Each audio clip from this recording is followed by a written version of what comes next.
For the first time in the Civilization franchise, one leader leads two civilizations. So, how is this possible? In this video, we'll give a brief history on Eleanor of Aquitaine, followed by a couple of my own thoughts as to her inclusion in Civilization 6 as the leader of two civilizations.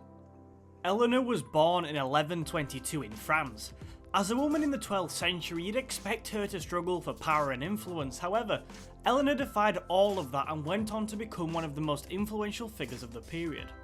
For starters, the Aquitaine in her name controlled over 1/3 of the land in France, making her one of the most sought after brides in the whole of Europe.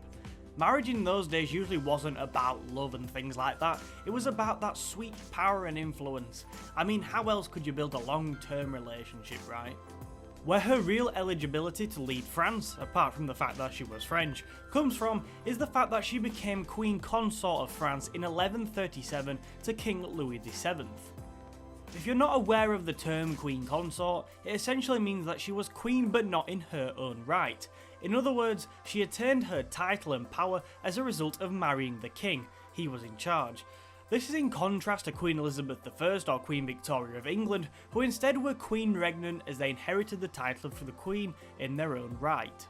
As Queen Consort of France, she became one of the leaders of the Second Crusade. Although the Crusade didn't go too well, the very fact Eleanor got involved demonstrates she was an active Queen Consort. After the Second Crusade, Eleanor's relationship with Louis deteriorated massively, in part due to her alleged incestuous relationship with her uncle, and in a surprising move for the period, the couple divorced in 1152. Eleanor was no longer Queen Consort of France. However, in the very same year she married Henry II of England, and when he succeeded to the throne 2 years later, she became Queen Consort of England. With Henry II she had 5 sons, 3 of which went on to become kings, and she also had a further 3 daughters. Fascinatingly, one of her sons was the legendary Richard the Lionheart. Perhaps marriage wasn't Eleanor's favourite thing in the world because in 1173, Eleanor supported her son in rebellion against her husband Henry, and she subsequently found herself imprisoned until his death in 1189. To be fair, Henry was getting around quite a lot, spreading his love if you know what I mean. She was released following Henry's death and acted as regent for his successor and their son, Richard the Lionheart, whilst he went on to lead the Third Crusade. Eleanor went on to live until 1204 when, at the age of around 82 and having lived out her years as a nun, she died in Poitiers in France. She outlived all of her children except John and Eleanor.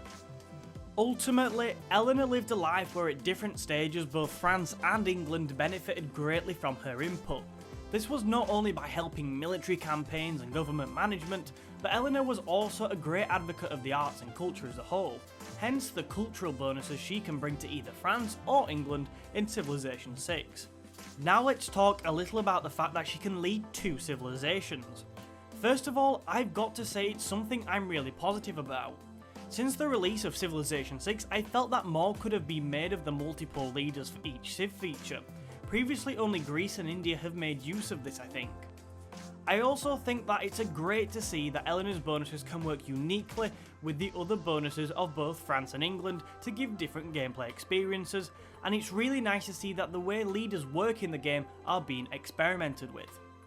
So that's it for this video, but you'll be able to play as Eleanor of Aquitaine when Gathering Storm releases on the 14th of February on PC. Thank you for watching today. Please do make sure you smash that like button and subscribe to the channel for plenty more content, and I'll see you soon for some more Civilization 6 videos on the channel.